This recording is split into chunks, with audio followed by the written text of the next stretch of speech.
Déjà vu. Reboots, remakes, revivals, we all have seen them at some point in our lives, and the idea is sound on paper. Take a successful story of the past, breathe a new life into the classic and introduce it to a whole new generation. But more often than not, the double-dipping strategy doesn't pay off. Let's work out why. Here we go again. Remakes aren't a new thing. Just look at this list.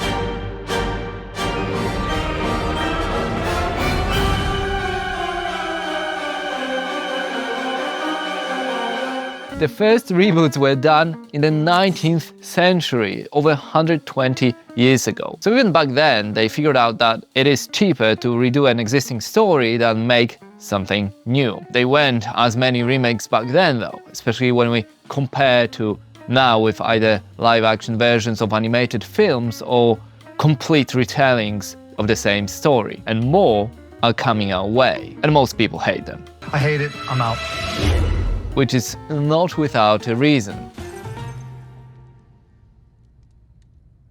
What did you say? If everyone hates reboots, why are there so many of them and why are we getting them all the time? Well, because they kinda work, especially for TV. Now I would probably call them more reboots than remakes. Sweet Lord, it's evolving. To satisfy our need for better times, simpler times when we were younger. And it can work, driving viewers to the platform, serving up slightly stale plate of food that we once enjoyed. It may not be as good, but at least it's familiar and safe. And movies? Movies are even worse. How'd it get burned?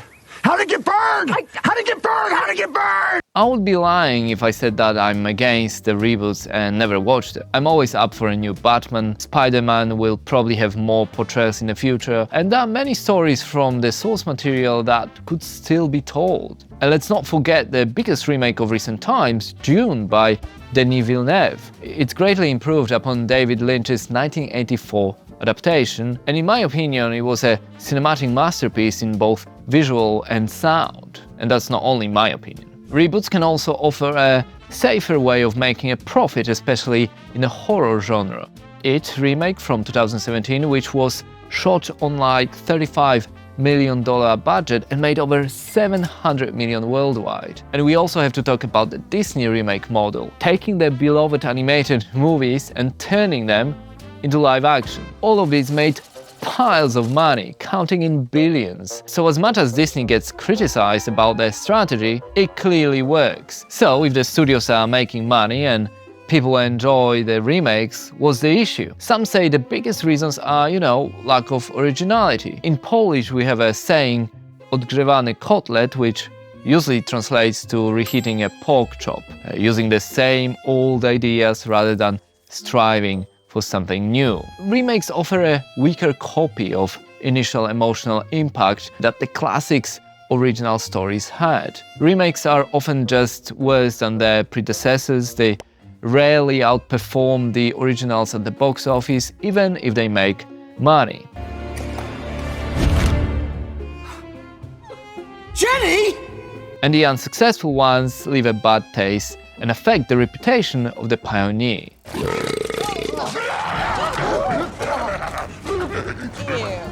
The more critical voices lament the profit-oriented Hollywood, the decline of creativity, and the downfall of the film industry. And as much as some remakes are pointless, they can also be a good side to making them. For one, they can make more people interested in the original. For example, Spike Lee's 2013 remake of Oldboy, even though it was like pretty weak reboot, it made people aware of the original South Korean classic. They can preserve legacy, so Brian De Palma's 1983 Scarface was in fact a remake of a 1932 film. And I don't think anyone will say it was a bad one. Say hello to my little friend! Planet of the Apes got a deserved facelift in the latest reboots. And I know that the 1968 film is a classic, but come on, you're not going to get a new generation watching that. A 2018 version of A Star Is Born with Bradley Cooper and Lady Gaga was a box office success, won many awards, and it was a fourth remake of the same story. So just like with everything in life, things aren't just black and white, good or bad. There'll always be a couple of sides to one story, and fans of the reboots as well as critics can use evidence to prop up their arguments. From the recent good ones, we have the AMC interview with the vampire series, which I love. Wonka had positive reviews and made money. People enjoyed Amazon's Roadhouse remake, and the latest Ghostbusters entries, which is more of a revive than a complete reboot, but they were received, they were pretty good. Now we also had some absolute stinkers like The Crow, which was a commercial and critical flop. And when I wrote this video, Snow White live action remake hasn't premiered yet, but it's not looking good. So should we stop making them and watching them? Well, I don't think so. Absolutely not. There are plenty of entertaining reboots that do a great job of retelling a story. Yes, some are made purely out of greed and don't work at all. Most are just mediocre, but not offensive. What the hell did you do to me? Relax. Take this off me now. You need to relax. I need to get out of this thing. What did you do to me? But some, as we discussed, are absolutely incredible and deserve to be made. And I agree, there is nothing worse than watching your favorite story remade into a pile of garbage. But you know what? There are some stories that absolutely deserve a new director, a makeover, a new life. And if out of 10 or 20 bad ones we get another Dune, The Batman, Dread or Star Trek, well, count me in. Thanks for watching, like and subscribe. Logical.